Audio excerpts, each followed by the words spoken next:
Tadi, sewaktu sedang membeli nasi bungkus, saya perhatikan ada seorang bapak sedang duduk sambil voice note dengan seseorang. Sedikit terdengar obrolan beliau dengan istrinya. Dari handphone istrinya berkata, "Mas, kerja baik-baik ya. Nanti kalau lapar, jangan lupa makan bekal yang sudah saya siapin tuh. Saya tahu, saya gak jago masak. Tapi itu makanan kan, makanan kesukaan Mas. Walau mungkin gak terlalu enak sih."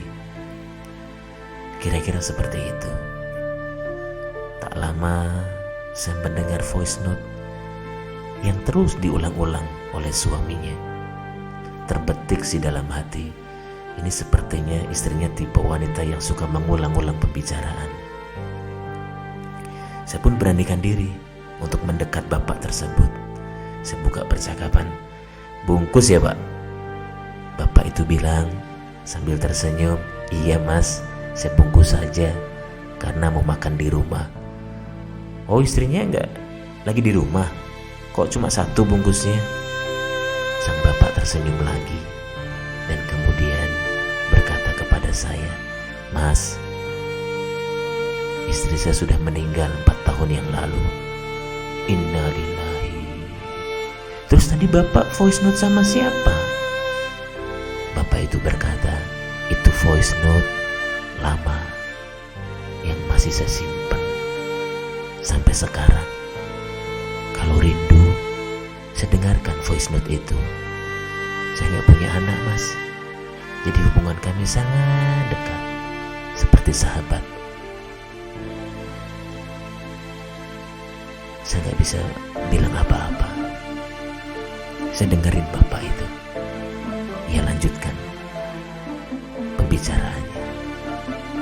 "Setelah dia gak ada Mas, saya gak tahu mau bertukar cerita sama siapa lagi. Jadi saya luangkan waktu untuk bisa dengerin voice note dari dia. Istri saya meninggal Mas ketika subuh, saat sujud. Sedih saya, tapi semoga bisa bertemu di surga." Kemudian setelah bapak tadi mau pamit, bapaknya pesan, kalau Masnya punya istri, WA-WA-an sama istri, jangan kebanyakan chat, banyakin voice note. Ketika jauh, kalau Mas kangen, untuk menjaga hubungan, Mas bisa dengar suaranya setel berulang-ulang. Masya Allah. Kemudian bapak ini menghilang, pergi. Pesan ini saya dapatkan dari Mas Bayu Abu Almira, temannya dari negara tetangga.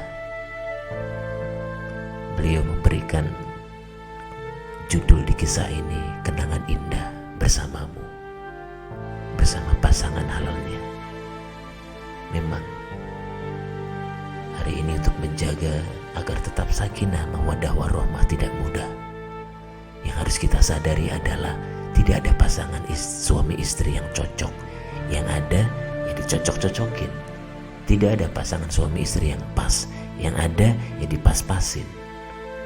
Kalaupun kita mau cerai, kita ganti pasangan hidup sampai 1000 kali, tetap akan ada masalah. Tidak ada masalah itu hilang. Hidup tanpa masalah sejatinya masalah. Maka agar tetap langgeng, sehidup sesurga, kita tidak menyatukan perbedaan, tapi kita disatukan oleh perbedaan.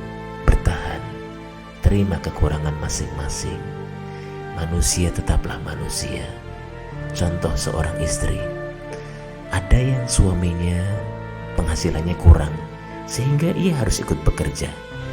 Ada juga suaminya yang penghasilannya lebih sehingga dia memutuskan untuk jadi ibu rumah tangga. Ada juga yang suaminya dia berlimpah sehingga dia perlu babysitter untuk mengasuh agar dia juga bisa tetap bekerja menemani sang suami. Maka